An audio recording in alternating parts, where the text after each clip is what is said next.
کبھی اس جیسا کلام دوسرے کا نظر نہیں آتا۔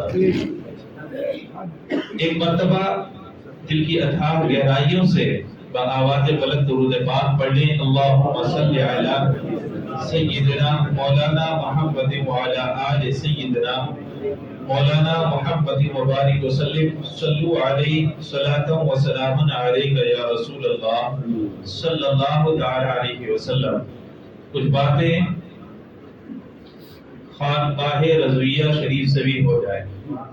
کہتے ہیں یہ ساری جو رونق ہے، ہمیں جس نے پیغمبر کی تعظیم کرنا سکھایا، پیغمبر کے بارے میں کیسا عقیدہ رکھنا چاہیے وہ ہمیں بتایا، اور پیغمبر ہیں کیسے، ان کا مقام مرتبہ کیا ہے وہ ہمیں بتایا، اس ذات کا نام اعلی حضرت عظیم البرکت علیہ رحمت و رضوان ہے۔ آپ کا حال فرماتے ہیں جب سے پیدا ہوئے کبھی مکہ المکرمہ اور مدینہ المنورہ کی طرف پیر نہ کیا، اور جب سے معلوم ہوا کہ بغداد شریف اس سمت میں ہے اس سمت بھی کبھی پیر نہ کیا۔ آپ کہنے کو دیکھو، دو طرح کے لوگ ہوتے ہیں خاندان میں۔ ایک تو وہ ہوتے ہیں کہ جو خاندان کی بنیاد پر پہچانے جاتے ہیں۔ بادشاہ کا بیٹا بادشاہ ہوتا ہے، کہا وہ شہزادہ ہے۔ اب کہا شہزادہ کیوں بول رہے ہو؟ کہا اس کا باپ شاہ ہے اس لیے زیادہ ہو گیا وہ۔ باپ شاہ ہے تبھی تو زیادہ ہو گیا وہ۔ اگر باپ شاہ نہ ہوتا تو زیادہ ہوتا، کہا نہیں ہوتا، وہ تو عام زیادہ ہوتا، عام طریقے سے۔ اور کچھ وہ لوگ ہوتے ہیں جو خاندان کی بنیاد پر نہیں پہچانے جاتے، خاندان ان کی بنیاد پر پہچانا جاتا ہے۔ آپ کے علم میں یہ بات ہونی چاہیے کہ اعلیٰ حضرت عظیم البرکت علیہ رحمت و رضوان کا خاندان افغانستان سے تعلق رکھتا ہے اور بڑے بڑے عہدوں پر فائز رہا۔ کہتے ہیں کہ اسلام آباد کا جو شیش محل ہے وہ اعلیٰ حضرت کے پروجوں کی جاگیر ہے، اور اعلیٰ حضرت کے دادا پردادا لکڑدادا مولانا ریاست علی خان نے جب ہندوستان میں قدم رکھا تھا تو مغلوں نے بریلی شریف اور روہیل کھنڈ کی جو مہم ہے وہ آپ ہی کے سپرد کی تھی۔